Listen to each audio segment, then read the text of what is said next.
Yo, this is Steve Bloom, and you're watching Moana Nui Podcast. We'll be starting soon. Don't go anywhere.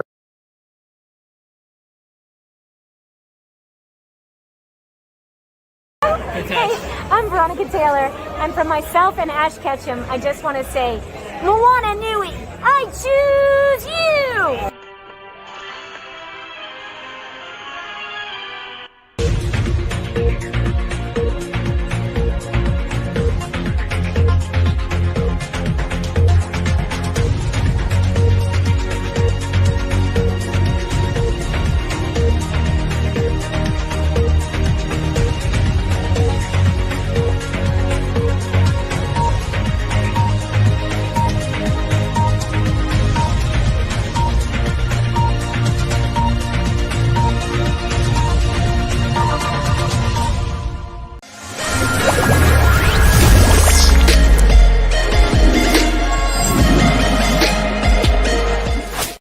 Aloha, everyone. Thank you for tuning in for this very special episode of the Moana Nui Podcast. Today, I have a very exclusive co-host today.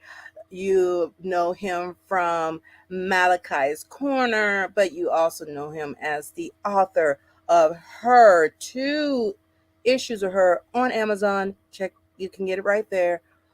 But also see her also in Wingless Comics also. So we have today my special co-host Malachi Bailey that will be part of today's panel. Hi, Malachi.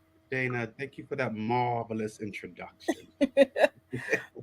Well, of course, we are very excited about today's episode, which we have 3 marvelous panelists that's going to be part of this new series that we have on Moana Nui Podcast.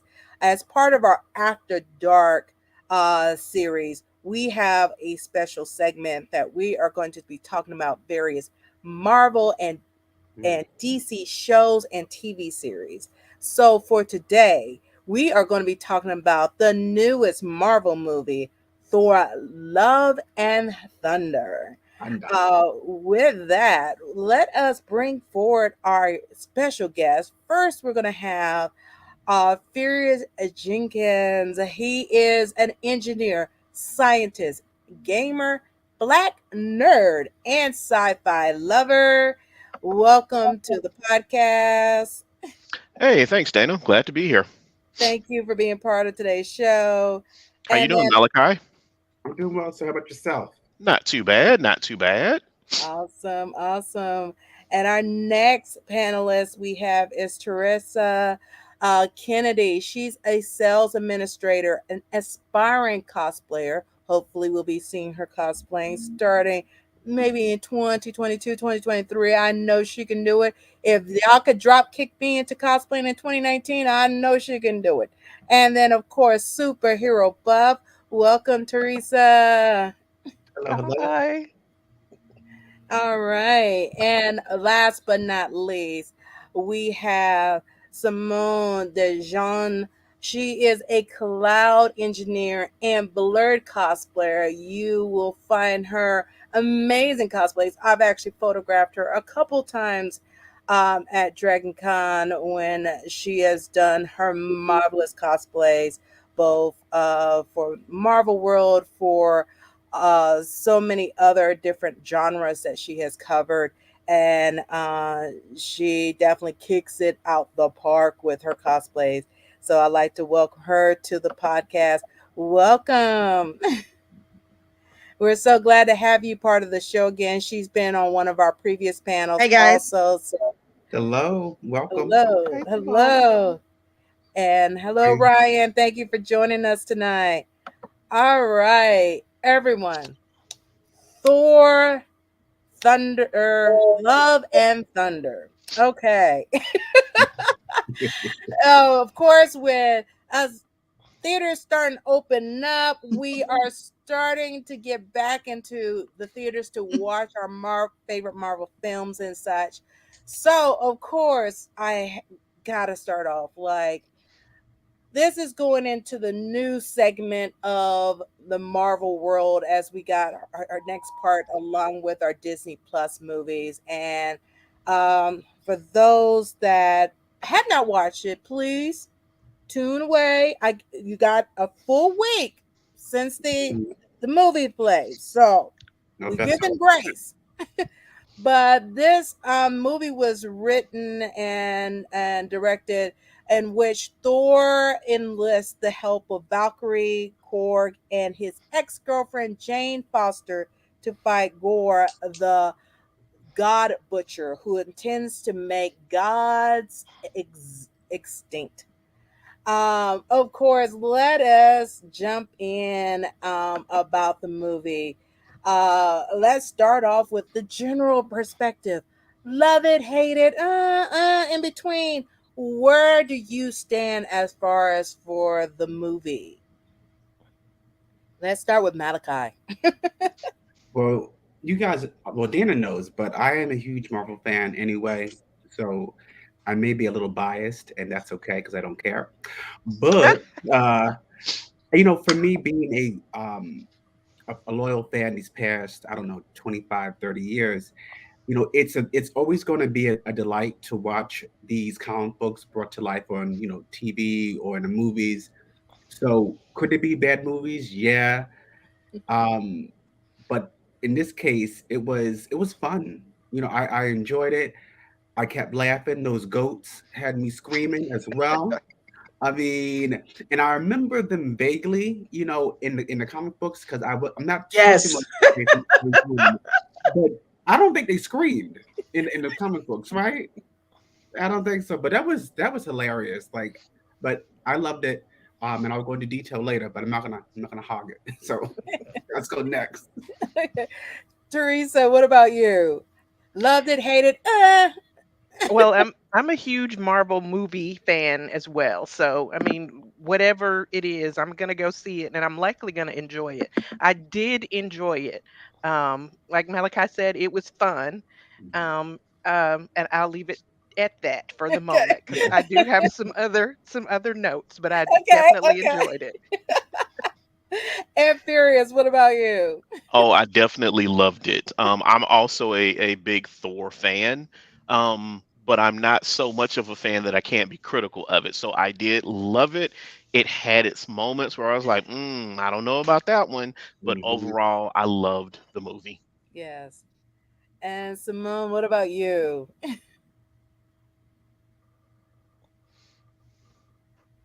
What was your perspective? Love it, hate I it? give it a 7.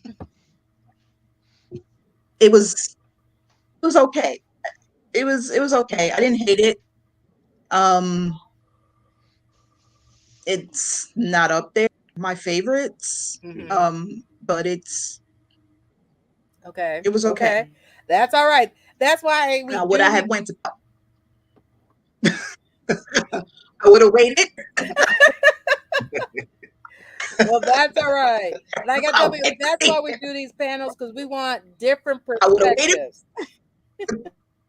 Disney Plus.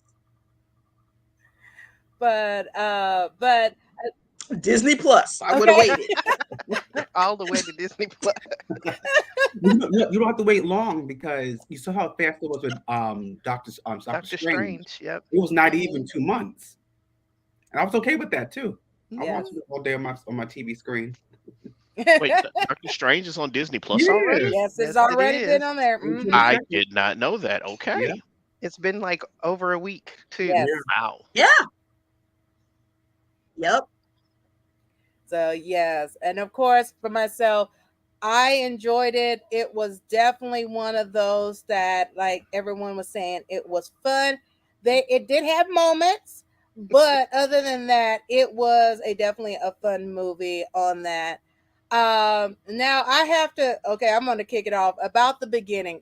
The of Korg basically giving narrative at the beginning of how everything came to be and giving his own a creative twist on how he saw this whole scenario of Thor being with uh in space trying to do his thing, and of course after the narrative we come to Thor supposed to be helping the Mhm. team with a lot of their calls and stuff, and um, from how have you saw as far as this I call it progression of Thor from us first meeting Thor, then of course Thor Ragnarok, we started seeing some humanity, some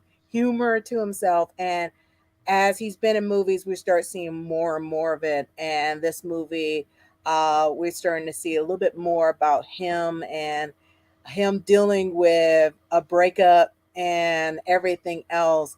Um, as how did you what were your thoughts of how this progression MCU has done with Thor to as far as leading up to this movie and continuing it in this movie? Anyone? I'll dive in. So, being a Marvel Comics Well, fan, he's going to be the next one who is like how we have Captain America, and then we had Iron Man. I don't think Thor mhm, person that's going to do the taking over. Um, how he was the comedic person, how he became more funny within all of his from the, the spans of his movies. So you saw him with, oh my God, Jane, we broke up, and he still continues to talk about Jane as they're breaking up. So I found that funny.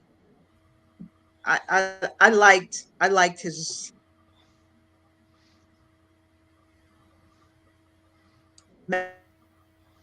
Malachi. You didn't like it? I did. I'm sorry. This audio, disconnect. I enjoyed seeing the flashbacks. I enjoyed seeing, Thor and Jane as a couple because if you notice with each movie, and it's not even just a Thor movie. Like we only see like the big moments. We see the team come together. We see them fight the bad guy. If it's a solo movie, there's some romantic scenes, but it's very surface level. And then they fight the bad guy. That's why I love the Disney Plus series because we can get behind the domino mass, so to speak. We could see what drives these characters. So when we got that flashback Yeah. with them, going to the Halloween party. Wasn't he like a hot dog or something? And Mhm. she was something else. And then them having pillow fights and all that stuff. Yes. I thought it was so cute because it was relatable and it kind of just made the breakup even more tragic because you know it happens sometimes. You could love that person and you start to drift and they got he got too busy with avenging and she was busy with her work. So I like that we had that human element to it. As for Gore in the beginning, I knew about the character and Furious. You could help flesh it out for me. But I was told that this was a watered down version of the character. Yes, You very. It know, was. It was very much watered down because Gore, I won't necessarily say the character was watered down, but they watered down a lot of the events because the Gore the God Butcher story in the comics is brutal and Mm, bloody and ugly because they actually show where he is out killing all of these different gods, which mm, obviously Disney's not going to do in a movie that they want everybody to go and see. So yeah, the story they really watered down. I think they did an excellent job portraying Gore and his motivations, but yeah, the background that we didn't see of him butchering a bunch of the other gods, yeah, that was in the comics. It was very brutal and very bloody. Now, Furious, I do have a another question for you, and I think I remember this vaguely from like 10 years ago, but again, I've been reading the book. Doesn't Gore cut off Thor's arm, or was that S- the elf? No, that wasn't. So no, Thor loses his arm when he's fighting. I forget which dark elf he's fighting, and Malekith something? it may have been Malekith. I'm not 100% sure if it was Malekith or not. But Me. no, what happens is he's underwater fighting Malekith, and I forget what kind of creature it is that bites his arm off. Okay, okay. So that's where he loses his arm, and then later we see him get the metal arm. I don't know if they go into what kind of material it is, because Marvel likes to make it a point that Captain America's shield is vibranium, Thor's hammer is Uru, but I don't think they went into what the arm was made out of. But that's when he lost his arm, was Okay, underwater fighting Malekith. okay, okay. Thank you, sir. Now, Theresa, what are your thoughts of seeing Thor, his He changed transition? his head up, right? Those were my notes, actually, that I mentioned in the beginning. um, Even starting with Thor Ragnarok, a lot of people will say, "Oh, Thor Ragnarok is their favorite Marvel movie or whatever." I'm not a comedy girl. I'm not big on a comedy, a movie that is billed as a comedy and is set forth as, just a whole bunch of silly stuff happening. Because generally what other people think is funny, I don't think it's funny. I think it's Mm-hmm. stupid. And so I think, in my opinion, these last two Thors are leaning a little bit too far into the comedy. Mm, And that's why I would say, I found it to be entertaining. It was entertaining. It was fun, but it was a little too kind of slapstick, okay. off I the get. wall for me. I prefer more of a dramatic Mhm, story, like you Mm. mentioned with the Disney Plus, Malachi, with the Disney Plus series, is how they're longer, so we can see more background, we can see more interaction between the characters and things like that. That's my preference, as opposed to just being silly all the time. Now, I like a good joke. I love a good moment in the movie, because I like to go see them with a bunch of Marvel fans. I like a good inside joke, where everybody in the theater is laughing because everybody gets the reference. But mhm, just a plain old comedy movie, it's not gonna do it for me. So, in my opinion, they're leaning a little too far into the comedy. mhm. Mhm. I can see that. That's definitely something I've read online and other podcasts that I listen to, that those tend to be the pieces of this movie that a lot of people have not enjoyed because Mhm, they thought that, like you, instead of, it's not just comedy, it's slapstick. And yeah. I've actually seen a few people say that it was references to Thor and some of Mhm. the writing as to making him look like a fucking idiot.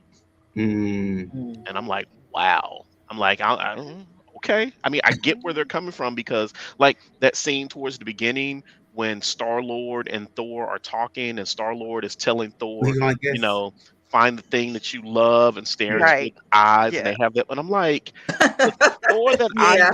Thor that I know from the comic books would Yeah. not have gone that far with it. Yeah. So I'm like, yeah, okay, I can see that. And there were a couple of times where Thor and Jane and their interaction, and how it was clear that, well, we all know that they're an ex couple, but some of the writing of their interaction, I was like, Yeah. and I get why people have some of the negative opinions that they do of it, because they did go, like, with Thor Ragnarok, there were comedic moments, but they Yeah. didn't really lean into the comedy. Yeah. versus with this one, it was almost as if be funny was one of the bullet points that they had in their outline for the movie. And Yeah. bold. Yeah. Yeah. Yeah, and that's kind of the same thing I've heard, but I do like the doing the reflection because it gave that human side of Thor connecting, because you could tell at the beginning he was off. He was like, I don't know what these human traditions y'all are trying to do. But then as it progressed, it showed how he got into it. He was doing all these things just like any other couple would be. And it just kind of humanized him in an element. But at the same time, I definitely agree with Theresa. That was the thing that kind of got me, that the comedy wasn't always like you said, was placed properly throughout the Hmm. movie. It was like I think they were trying to do it to break up some of the seriousness, especially dealing with Gorr and what he went through. But Hmm. it's kind of like, all right, got to Yeah. time it a little bit better, as and Yeah. all. But of course, it's like I thought it was, of course, a light humor of him overdoing his aspect of being a superhero, kind of giving that whole Greek god kind of moment at the beginning. Like he's giving this whole speech and he destroys the Oh, that was cool. the temple and everything, which they did not want him to do. And then at the same time, I call it was like a backhanded compliment of them saying, well, because of you doing this, we're going to give you these two goats. That was funny. But I Yeah. wanted to add something too, if I could, Dana. Um, to play devil's advocate, so to speak. So us as a people, us as Black folks, we use comedy, we use humor to process and deal with trauma. Mm, For me, like I'm the funniest guy in the room, but sometimes if someone is too funny or yeah. doing too much, there's something going on behind the glasses or whatever. That's Hmm. on myself.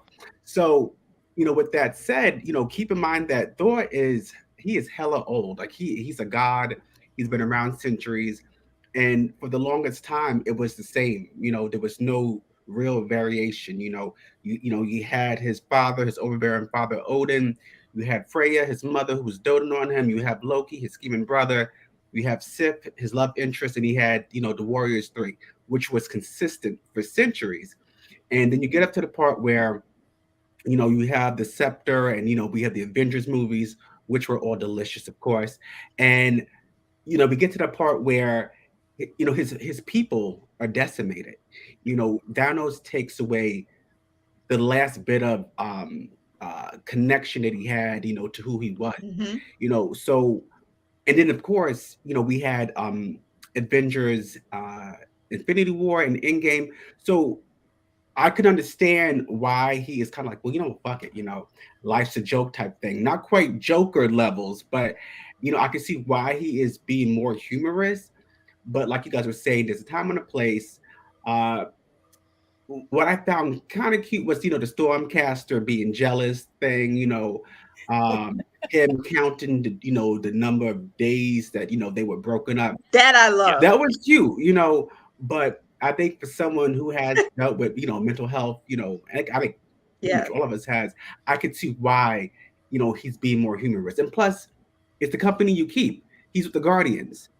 And, you got Peter Quill, who really, he wasn't like that in the comic books initially. Yeah.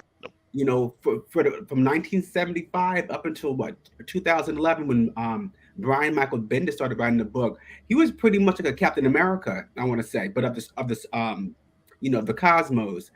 And me personally, I'm not a huge Brian Michael Bendis fan. I just think he is overrated.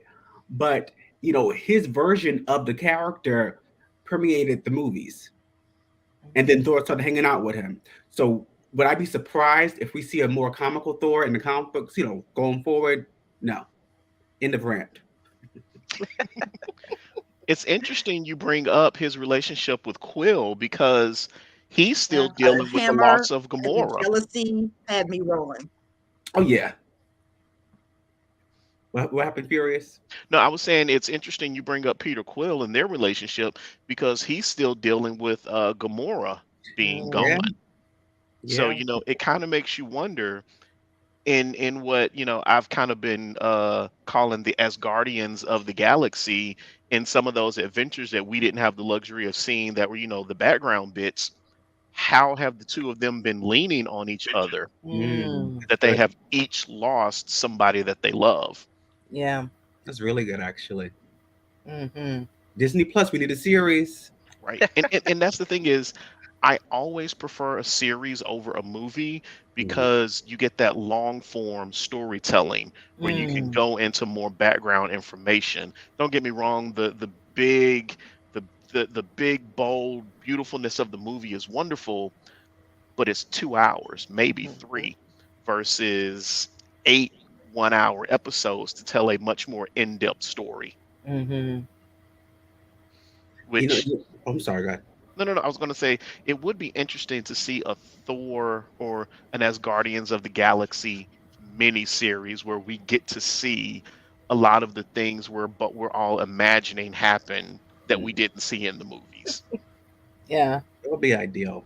Yeah. I liked so for me, I'm also a huge Scarlet Witch fan. I've been a fan of the character, since I was a kid. And I was very happy when she was introduced into the movies. Initially me being like a stan, I was like, why is she wearing that long duster? Where's the headdress? Where's all the layers of red fabric?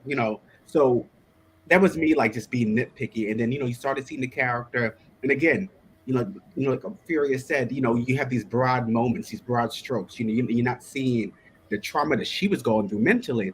Yep. So when WandaVision came out, and I was still standing those first 2 episodes. They did it the way they needed to because Mm-hmm. it was her reality. So in her reality, this is a 30-minute sitcom. And so she presented it to us as a 30-minute sitcom. And then, of course, with episode 2, we start seeing more behind the scenes, Wanda, who's doing this to you, yada, yada, yada. So I loved how that show, the first of its kind, really went into, the emotional trauma and the emotional debris that she was still going through. Like when you get up to episode 6, when they started showing her origin, she was going through some shit Mm-hmm. like you would not even like sit down and consider. So if you had the power of a god, would you rewrite reality too? Most likely, we would. So again, I want to see more. I want to see more Disney Plus shows. So that means if you need to roll out like 5 a year, then so be it. That's why I got the membership. Yeah, pretty much. But don't raise the price. Don't Exactly. I don't know. I'm kind of in that camp where if an increase in price gets me more stuff, I'm okay with it. Just take my check. I'll watch it. Who needs to pay rent? I want to Right. watch Disney Yeah. Plus. And I kind of agree with y'all. I am very curious about that interaction because you could tell from my perspective, Thor was becoming dependent on Quill Yeah. because he knows what he went through, but he was trying to still portray this tough guy Strong. aspect of it. But then, if I don't know if y'all noticed, but the rest of the crew are just like, Thor, Yeah. Mm-hmm. if you don't leave, Yeah. Yeah. you could tell, especially once he got them goats, they were just like, we about to kick you and these goats off. And they did. Exactly. Nebula's like, move, I'm gonna kill you. The goats were definitely interesting because the goats are actually in the comics as I well. like how they link. I'm sorry, go ahead, Teresa. No, I think that was Simone. Oh, I'm Simone, sorry. Go ahead, Simone. I'm sorry. Oh, I was saying that I like how they link the multiverse, how it's bringing in. If you guys saw, did you see some of the gods that was in Loki? Mm-hmm. Mm-hmm. Yes. For that and the Eternals. Yes. Mm-hmm. which is underrated. So I when they were agree. leaving, when the going to ship out, the two eternal gods was in at the Yeah, Hmm. the Celestials were at the portal. in the window, right? Where it is that they left. I was like, okay, And like I'm. what was the name of that? Omnipotent City, I think is what it Yeah. was. Yeah. No, is that in Yep. the comic It's like, books? 'Cause okay, I don't I'm remember. Is that in the comic books? Is what I I'm not certain. I've never seen it in any comics that I've read, but Okay. I always say I'm no Marvel comic expert. I know the comics that I read, but I wouldn't be the slightest bit surprised if, there's some offhand mention of it in one issue and nobody paid attention to it. So Yeah. I wouldn't be the least bit surprised if it actually is lore and in the comics. Gotcha. Matter of fact, while y'all are talking, I'm gonna do a quick Google search. Let's find out. Well, while you're doing that, I'm going to throw something out. You guys are obviously more well versed on the comics than I am. I'm not. I sometimes I don't like to say it out loud, but I don't know the comics. What I like is the movies. That's why I always say I'm a Marvel movie buff. I don't know the comics, but the goats to me, I wasn't expecting them because I don't know the comics. But that it was funny to me because I work from home and I keep my TV on in the background, and I love veterinarian shows. Okay. So there's veterinarian shows in the background for 8 hours while I'm working. And so there are lots of goats and pigs noises in the background. And I love that. And when the goats came out in the movie, I was like, goats. Yeah, ASMR. And their little shrill cries. That was nothing for me because I listen to it all the time. So just a quick yes, Omnipotent City does exist in the comic books. I never knew. Mm. It does exist in the comics, and it really is. They're calling it a Parliament of Pantheons, so it is canon. I like So, that. so it's Interesting. beautiful that even though people may not, some may like the comedy, may not. Marvel has been beautiful of in interweaving all these movies. You are seeing the connections in one form of another for every movie, and then as you get further into the the Marvel universe, you start seeing you kind of got that image of that one guy. I can't remember what show it was. He's just like, and this all Yes, connected. that's He's what I mean. and Yeah. and that is us with the Marvel universe, with everything that they have and stuff we haven't seen yet in the cinema universe. Uh, but then we, of course, as we go past that, we then they go to the scene of us actually seeing Jane after all these years, Yeah. and of course I don't know if this is canon for the comics or not, but it kind of threw me for what I wasn't expecting. It was like, okay, she's a scientist. She probably couldn't deal with everything like they were showing at the beginning, broke up. But then you find out she's dying with cancer. And I was just like, whoa, okay, that was a twist I wasn't expecting. I kind of, you know, but then, as y'all mentioned before, she But her mother finds, died of cancer. Yeah. okay, And it's also canon. Yep, it is. yes. Yep. Yeah, that actually happened. Mm. But it's like they brought that in. We're kind of seeing how she's struggling, and she's tried everything within science, but then she sees the books on lore of about Thor and his people. So she's like, let's give it a try. Why not?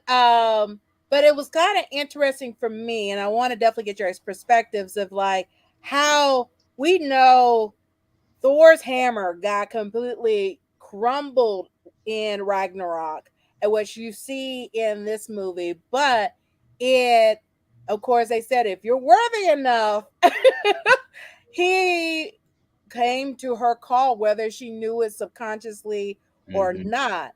And then we end up having Lady Thor, basically, or Miss Thor. Mighty, The mighty Mighty Thor. Thor. Mighty Thor. That's Yeah, right. She Her wanted to be comic, called Mighty Thor. That's right.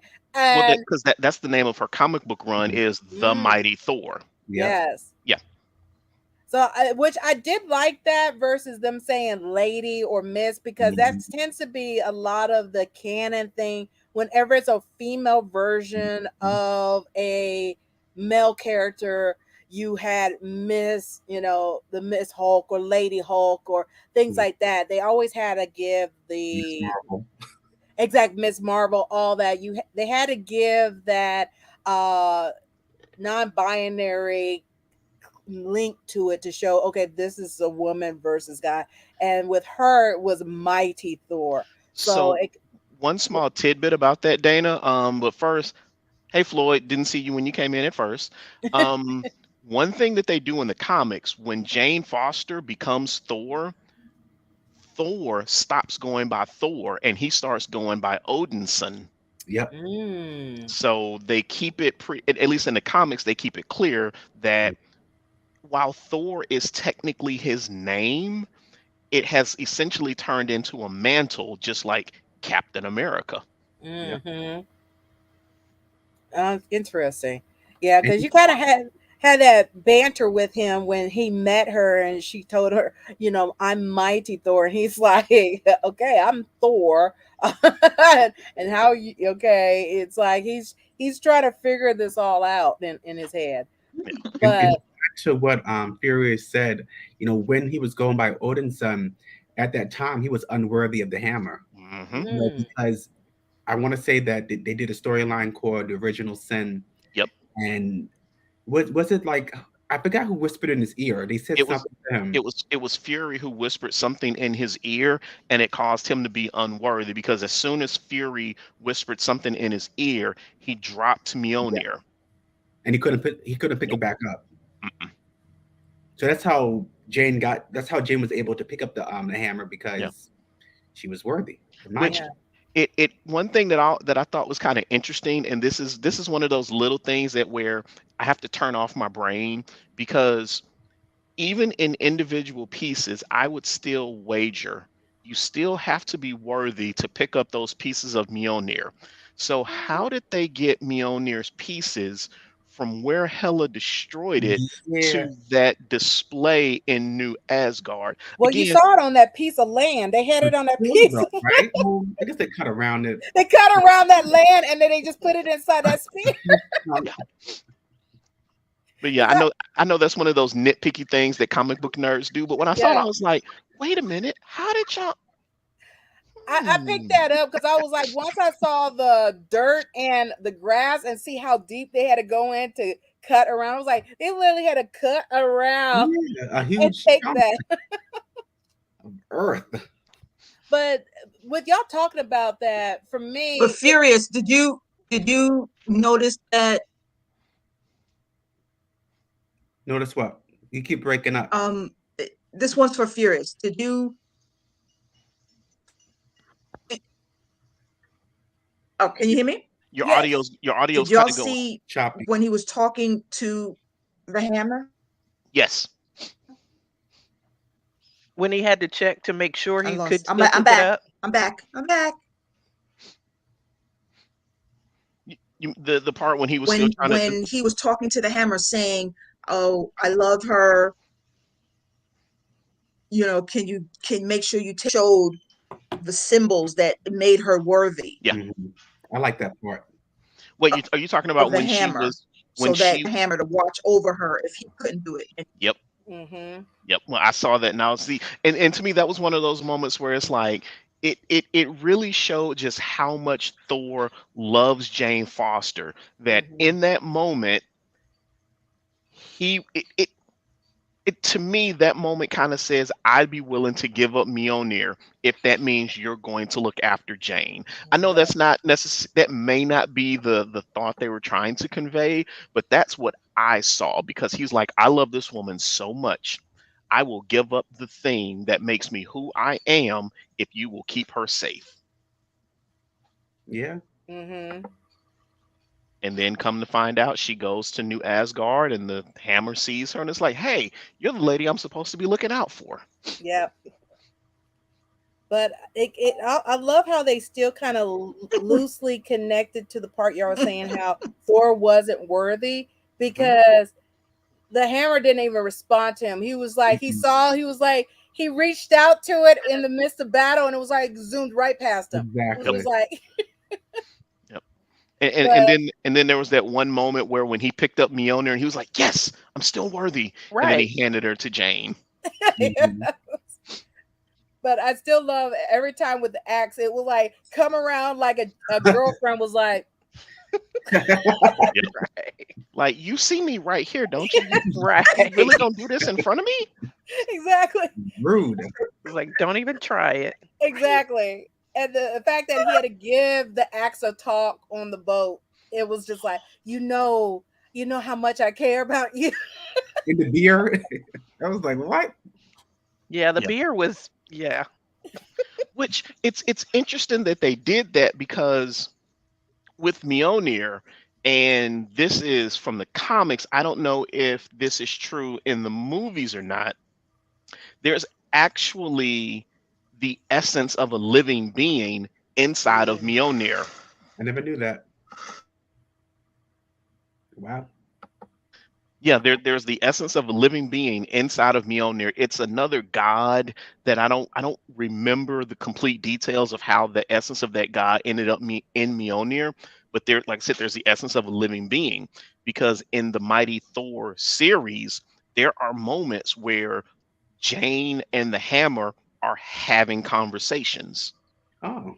Now, I don't think that anything like that is true with Stormbreaker. So it was kind of interesting that Stormbreaker was getting jealous because I don't know that part. I'm like, I don't know exactly how they made that work. But again, that's one of those things where, at least with Mjolnir in the comics, a living being is in the hammer. I don't think that same thing is true of Stormbreaker, but I could be mistaken because 70 odd or 70 or so odd years of comic books. Yeah. Yeah. They might have glossed it over just for Right. convenience sake, because I didn't know, and I've been reading comic books for a very long time. So Yeah. Yeah. So of course I have to ask, as you were watching, each of you give your favorite part of the movie that you were just like, yeah, that's it. Can I go first? Go ahead. Please. My favorite part of this movie is when he gives the kids the powers of Thor. Yeah. Mhm. That is my favorite part of the movie because you're sitting there and all this. We know that most of those kids are the sons and daughters of Asgardians. So just because you're an Asgardian, you're tougher, you're more durable than a lot of other beings in this universe. But they're still kids. Yeah. So while they're strong kids, they're still kids.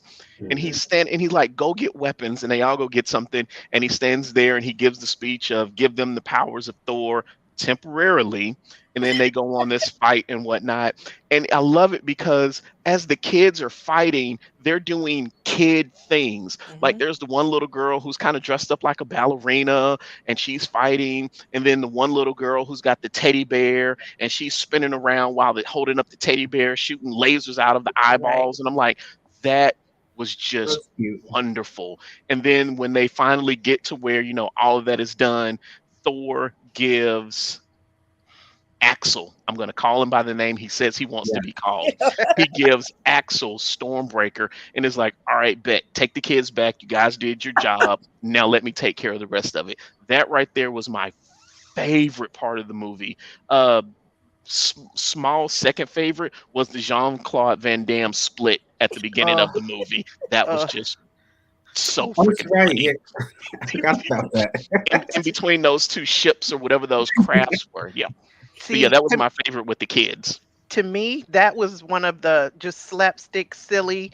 And Yeah. it was in the very beginning of the movie, and I saw it twice. I saw it on Wednesday and Thursday. So Wednesday, I'm sitting there and I see that, and his legs are spread out, and I was like, I don't know if I can take this, you know. I don't know if I can take this one time, and I got another ticket for tomorrow. So yeah, that was That was not my favorite part. So what was your favorite part, Theresa? I don't I don't know. But my memory doesn't really work like that.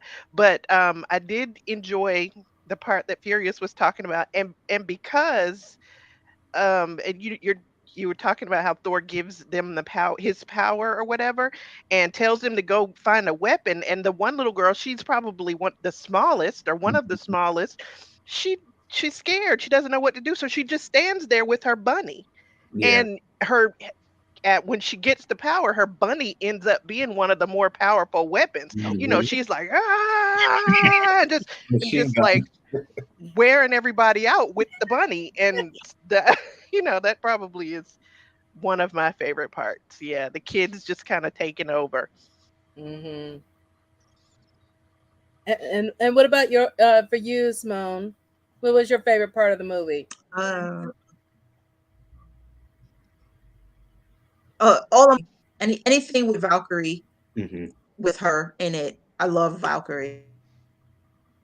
And just her saying, you've got 5 seconds, and then I'm coming in, and I'm just going to Yeah, she's start pretty killing. bad. And it's just anything. Love all of her scenes, Yes.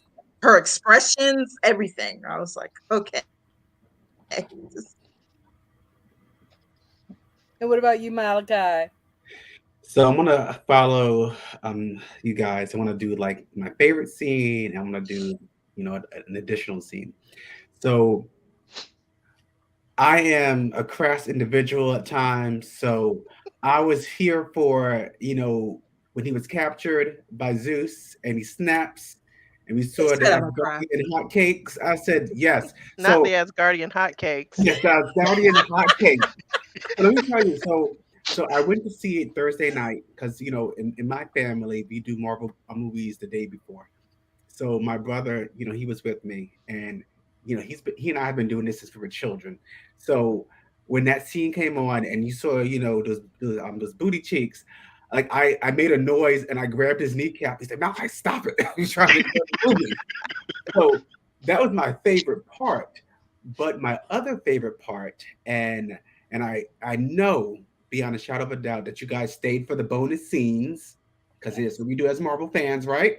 Yep, Mm-hmm. I love absolutely. seeing Hercules because Hercules is Yeah. one of my favorites, and Yes.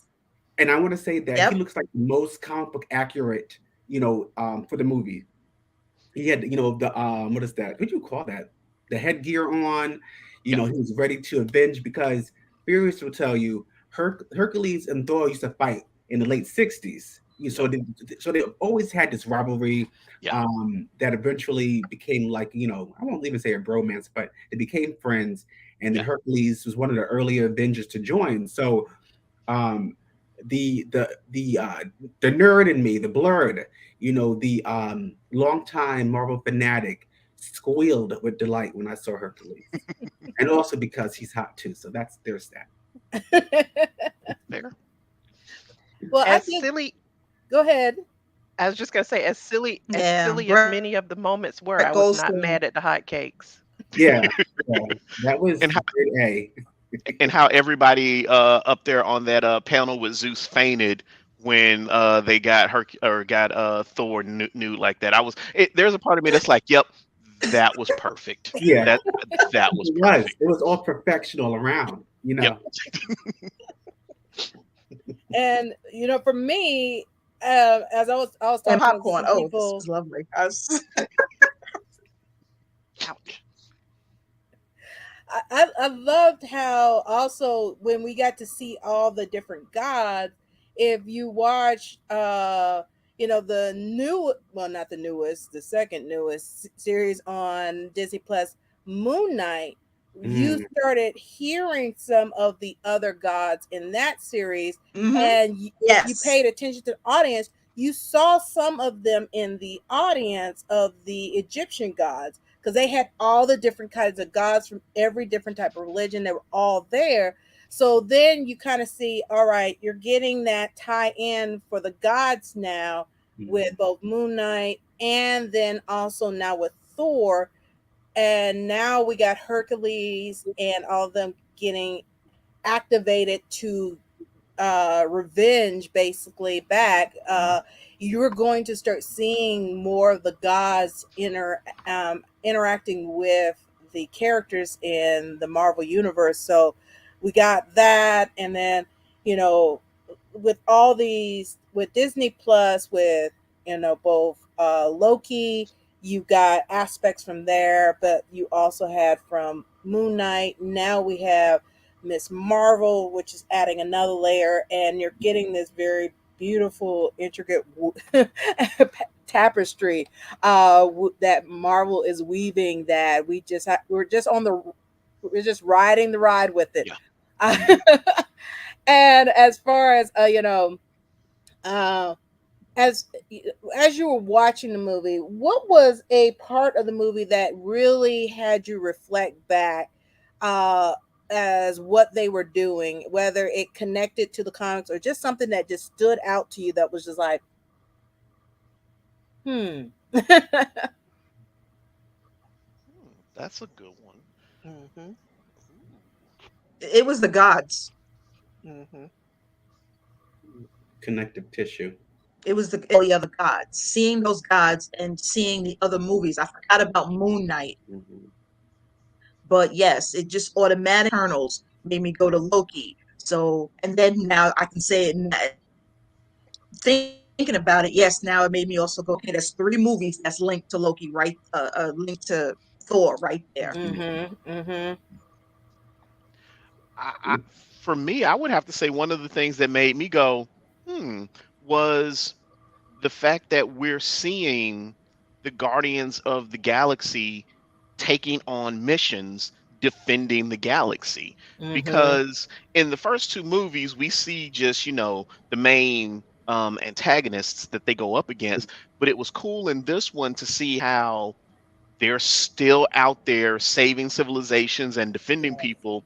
Because there's that one scene where Rocket says to Thor, "You said this was going to be a vacation." He was like, "No, it's going to be like a vacation." But it's just the that one little piece lets you know there's still other things going on back here in the Mm-hmm. background while this one movie is going on here in the foreground.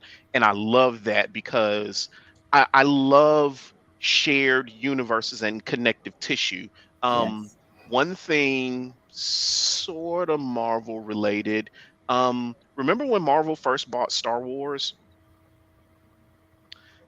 Or there's I'm sorry, when Disney bought Star Wars, Yes. sorry. Yeah. Yeah. There's a Phineas and Ferb episode where Phineas and Ferb do Star Wars, and Mm-hmm. everything in that Phineas and Ferb episode happens in the background of A New Hope. And I Okay. like how they got that connective tissue. So again, going back to Thor Love and Thunder, you've got the Guardians of the Galaxy still going out on missions. Hey, there's still other stuff going on out here. Don't forget about us. All right, now we're gone. You focus on this movie. I love how Marvel, and I'm not even going to say Marvel at this point. I love how Kevin Feige is Yes. weaving all Mm-hmm. of this together. And Kevin, if you're watching, I will quit my job and move to wherever you need me to go to put me on your lore staff.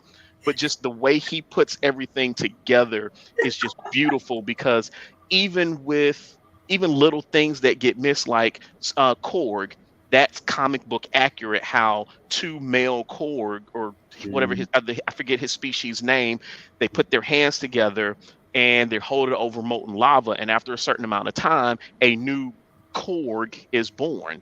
But then you go back to Thor Love and Thunder, where he said something about my mom. And I'm like, yeah, that was probably just, Taika being Taika, but it's still that whole connective tissue Mm-hmm. of, all right, watch. You got pay attention to this hand and pay attention to that hand because it's all going to come back together later. That's probably my thing of, oh yeah, that's the yeah. Hey, for me, it's all that, but the one that got me was towards the end with Korg, and he's introducing his new mate, which was Dwayne the Rock. Oh, So I they didn't were catch making that. a dig at Dwayne the Rock Johnson, calling him that Aha, at the end and How did I everything. aha. miss that?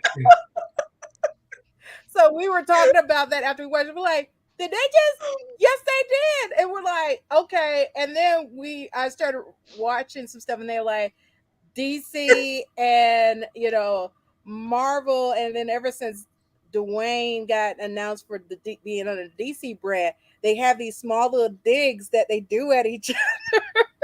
So I'm like, I can't wait to see what he does at his dig back in Black Adam. Yeah, that is coming out soon. But yeah, they made sure the guy, the Rock was big. He was very, bulky, everything, and his name was Dwayne. Yeah. Dwayne the Rock. Yeah. But I just like, even with that, I know a couple people went over their head, but it was just like me and the group, we went to go watch my other friend named Dana, and we were just like, did they just? Yes, they did. Yeah, that was nice. But of course, we're getting, we're about 5 minutes till the end of the show. I want everybody to get a chance to kind of give any additional thoughts or feelings that you have toward this, and then of course up to the movie, or where you're hoping this, with everything going on, especially like we got Miss Hulk, we got Miss Marvel going on currently that just finished the first season, and everything, how you're seeing all of this continue on, or just your general thoughts of just how this movie fits in the Marvel universe. Each of y'all take your turns. Okay. Malachi's going first. So what I'm liking, and what? No, let me rephrase that. What I'm loving about this current phase of the MCU, and what we can expect going forward. I love the fact that for the first 10 years, we had these white superheroes with the heteronormative stories, and we were okay with that because we were raised on Captain America, blue-eyed, blonde hair, Peter Parker, white boy from Queens. We didn't have an issue with that. So now that we're focusing on people of color, who have superpowers, you have Ms. Marvel, who's the first. Well, she's not the first Muslim superhero in Marvel, but the first, real recognized one. We have her. Eventually we'll get the mutants, and they've always been, for change for people who are oppressed or whatever. I love that. That's the direction we're going with. And I also love, because I'm petty, I love that the neckbeards have an issue with that. Like, they actually went on.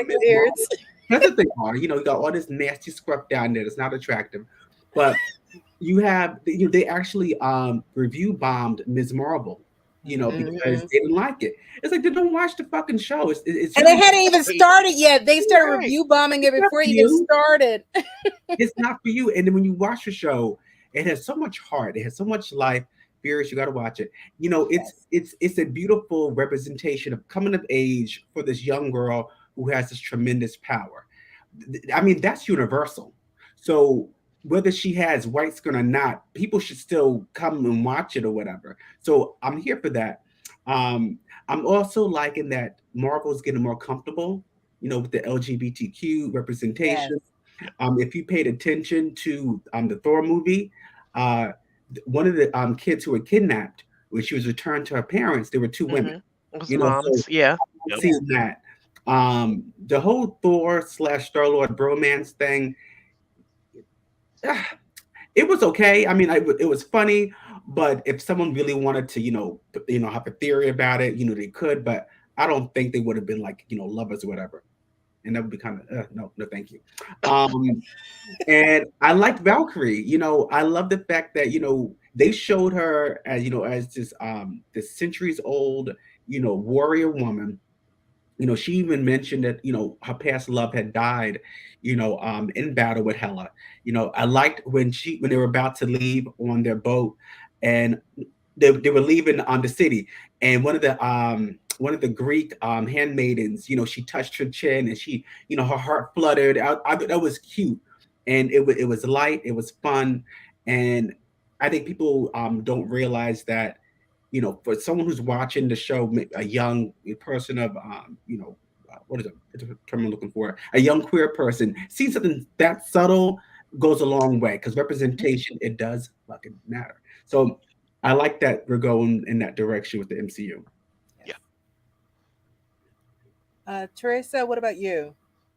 Well, mine's going to be very brief. I just love seeing the interconnection between everything, um, especially with the Disney Plus shows. Even back as far as I loved Agents of Shield, and I think that was kind of when they started weaving the television universe into Yeah. the cinematic universe, and to be just to be sitting on my couch and watching Agents of Shield and to get these references from the movies and Yeah. vice versa. I love that. I especially love it because my mind doesn't work like that. I miss everything. The little Easter eggs and stuff, I have to go watch Screen Rant because I don't catch any of that stuff. But when I do catch it and I see that the universes or whatever is interwoven, I feel like I'm an insider, so I like that. Nice, nice. What about you, Simone?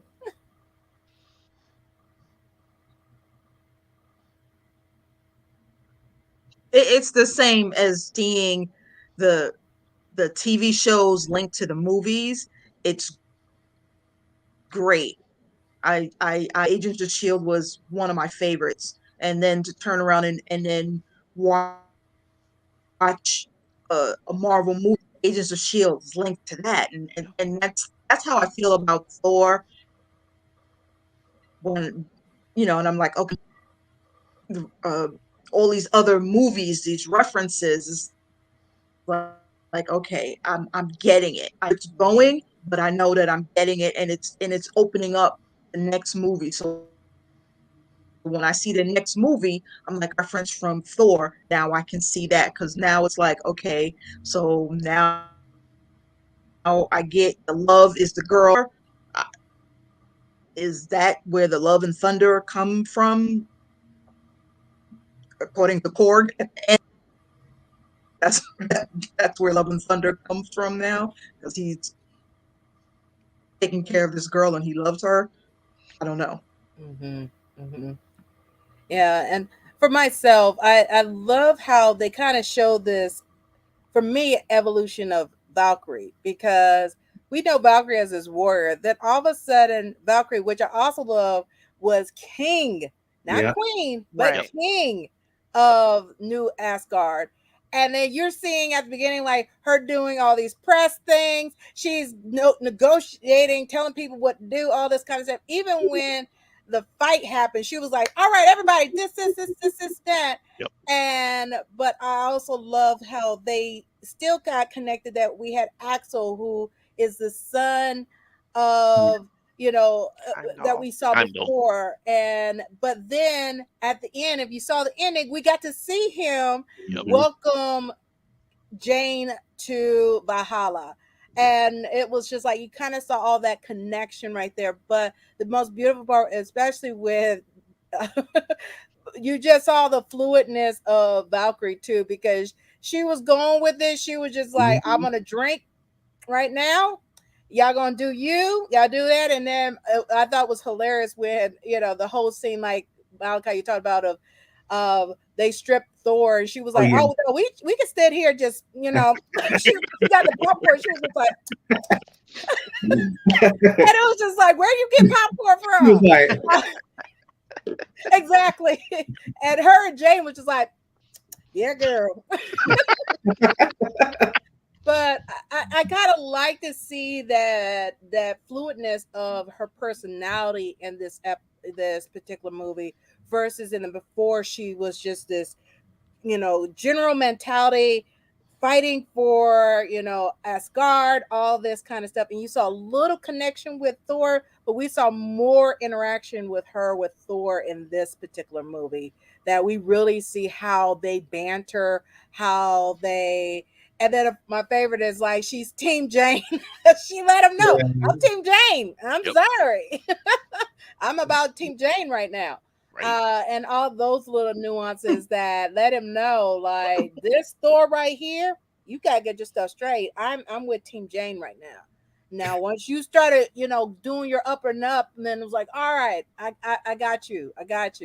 But I did love that. Like it says, they had a little comedy and everything. Of course, everybody out there, if you haven't watched, this kind of get you, wanting to check it out, definitely check it out. I'm not sure when Disney Plus is announcing when it's going to be on there, because it didn't wait long for Doctor Strange from theater to there. I think it was like 2 weeks, and then they waited. So Doctor Strange came out on May 6th, and they had it on Disney Plus by June 22nd. Okay. So just a little over 30 days. So okay, basically a 30-day. You gave it 30 days and was like, all right, here you go. So of course, no, some people say they're gonna wait to watch it at home. Definitely, but this just gives you some ideas of it. But definitely sit through the credits, of course, because I was happy. I was finally the theater I went to go see it with Dana and them. We had a theater that no one got up. I was very proud because every Marvel movie up until now, there is always at least 3 people that get up before the credits even roll, and I'm like, these newbies, they should know better. I was like, why y'all leaving? Y'all know better than that. Everybody should know by now. Exactly. Yes. But you'll be surprised. So I was like, in that theater, I was like, oh, everybody see it. All right. But of course, as we mentioned, we're talking about Ms. Marvel. We have all talked about we're going to have another episode next week. We're going to talk about Ms. Marvel since the final episode aired this week, giving y'all another week. Like y'all always ask, giving y'all a week to watch y'all stuff before we talk about it. But we want to talk about Ms. Marvel, the beauty of this this particular series. I love it. Definitely watch it. Give it those views that it deserves because of the bombing that they got early on because of this Muslim girl. She's Indian.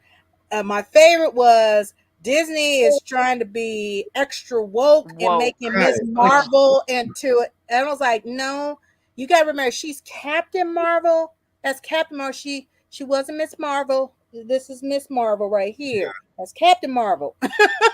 But they actually had a Facebook group that has all these people that want to protest for them making Miss Marvel from being it's Captain Marvel, according to MCU, into and not one of them knows the comic books. Not they can't. Of it.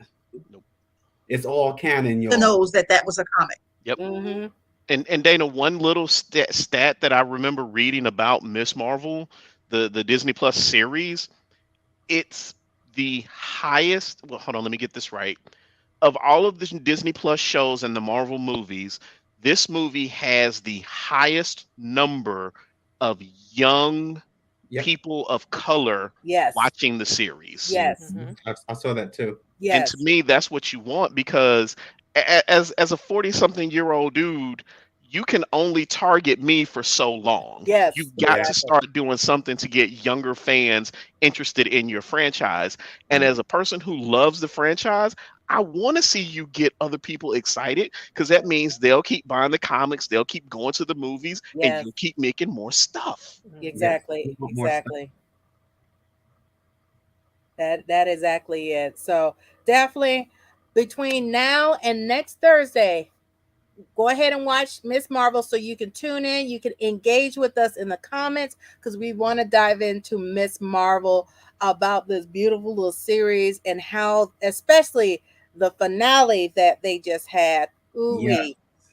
Y'all, we're going to wait for Furious and everybody else to finish watching it because then we're going to get into that last episode, because it was juicy. Yes. It was. I promise I will be ready next week for Miss Marvel. I promise. Please and thank you, sir. I will be ready. So, of course, we're going to have this wonderful panel of people, the 5 of us getting together next week at 7 p.m. to dive into Miss Marvel, talk about that. And then right after that episode at 8:30, we're going to have our talent development series that we have with Sue Hong. She will be diving in for that particular episode, for those that have missed it, she talks about different both professional and personal development tips and things. And she's going to be talking about on next Thursday at 8:30, emotional intelligence and clarity.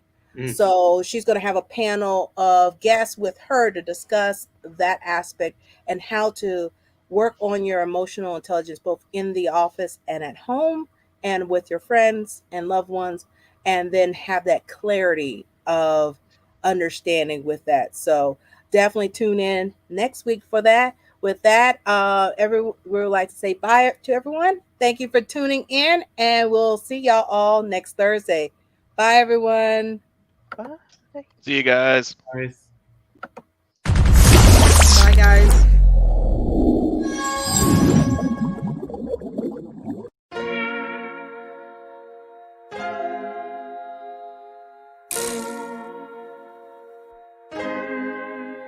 So many stories left to tell, even if we have to ourselves. Can keep history on the shelf. If we won't tell it, we will. If this the land of the free, it was a freedom then. When they annexed Hawaii and called it feudal lands, without any type of payment and no signing off. Called themselves the Republic in 1894.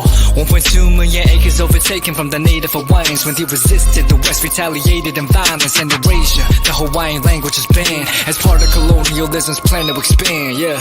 Stuck between a rock and a hard place. Multiple bombings of Kaho'olawe. As a part of their ongoing war with Asia, used it as a place for target practice. No consent or compensation. Colonizers call for annexation. The work of all the locals. School will never let you know. So many stories left to tell, even if we have to ourselves. Can keep history on the shelf. If we won't tell it, we will. Too many stories left to tell, even if we have to ourselves. Can keep history on the shelf. If we won't tell it, we will. We will. So if we put Hawaii into perspective, well, Black and Asian history is interconnected. Considering the fight with the Pacific, then of course versus Asia, they was treated as a middleman for war, but didn't let the Western colorism run its course. Cause dark skin was a sign of dignity to core. The land was taken in the name of capitalism, when prior to it was an actual kingdom. Clap back at the system. Stuck between a rock and a hard place. Multiple bombings of Kaho'olawe. As a part of their ongoing war with Asia, used it as a place for target practice. No consent or compensation. Colonizers call for annexation. The work of all the locals. School will never let you know. So many stories left to tell, even if we have to ourselves. Can keep history on the shelf. If we won't tell it, we will. Too many stories left to tell, even if we have to ourselves. Can keep history on the shelf. If we won't tell it, we will. So many stories left to tell, even if we have to ourselves. Can keep history on the shelf. If we won't tell it, we will. Too many stories left to tell, even if we have to ourselves. Can keep history on the shelf. If we won't tell it,